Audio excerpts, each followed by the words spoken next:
Disney's The Hunchback of Notre Dame.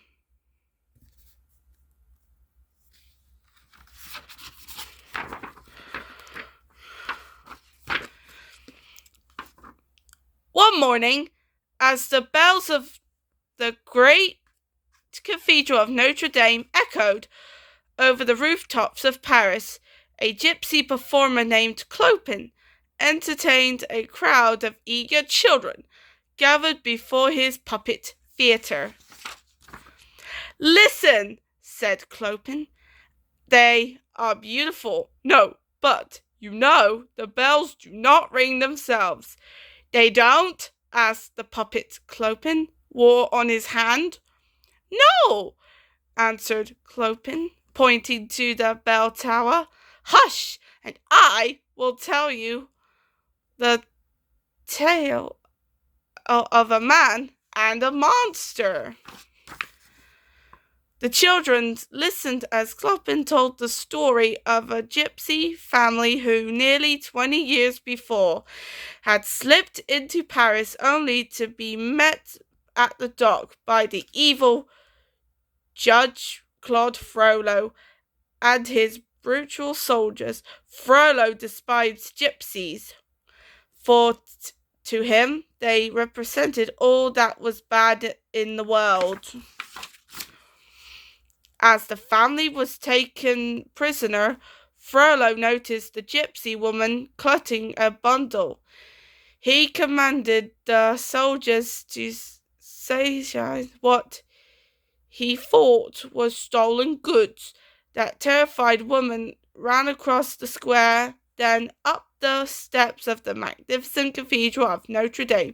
Desperately, she pounded on the doors, crying, "Sanitary! Please give us sanitary!" Frollo thundered up behind the woman on his horse and grabbed the bundle.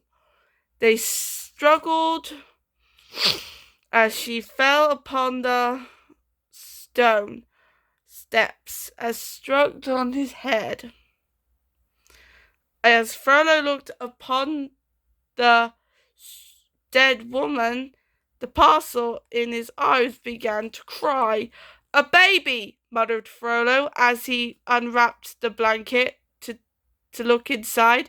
"No, a monster!" he gasped when he saw the poor misshapen fate within. Frollo was about to drop the baby into the dark opening of a well when the voice of the Archdeacon pierced the night and stopped him under the watchful eyes of Notre Dame. Claude Frollo suddenly feared for the fate of his soul.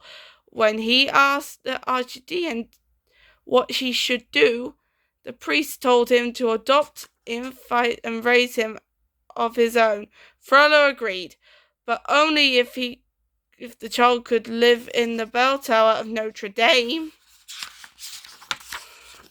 Then Clopin posed as riddle of his spellbound audience. "Now, can you guess who is the monster and who is the man?"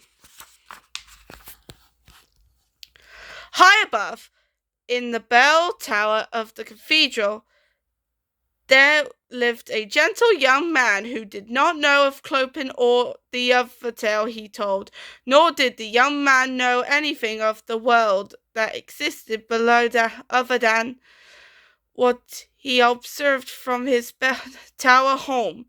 His name was Quasimodo, and he had spent every day of his 20 years in Notre Dame, where it was his task to ring the magnificent bells. Although Quasimodo lived alone, he had 3 contestants of faithful companions, Hugo, Victor, and Laverne. To everyone else, these creatures were merely stone gargoyles, but to the sweet-tempered Quasimodo, they were living, talking friends. Today, the trio was looking forward to the annual ritual of watching the Festival of Fools with the human companion, but Quasimodo just went inside and gazed sadly at the perfect miniature of the city he had built in his room. Laverne followed Quasimodo and asks, "Did you ever think of going to the festival?" "That's all I ever think about," he told her. "But I never fit in out there. My master, Frollo, has told me I'm not normal, but the gargoyles insist he attended the festival until finally Quasimodo agreed to go." Just as Quasimodo reached the doorway, Frollo appeared. As they went over Quasimodo's daily lessons, Quasimodo revealed that he had been thinking about going to the festival. Frollo convinced Quasimodo that he could protect the young man from the certain cruelty of the townspeople only if they stayed in the cathedral.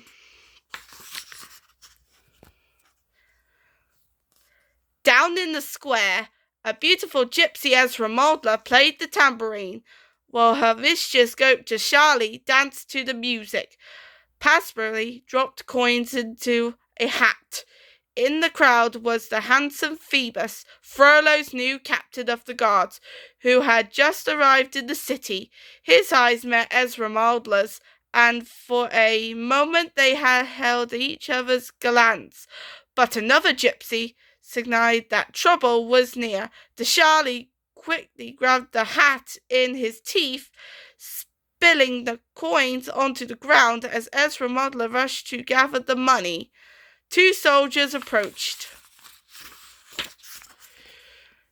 Certain she had stolen the coins, the soldiers grabbed Esmeralda and snatched away the hat. Esmeralda struggled to get free, and with a little help from Dashali, who butted one of the soldiers in the stomach, she finally escaped. Phoebus commanded his horse, Achilles, to sit on the other soldiers, giving Esmeralda and Dashali time to disappear down an alley.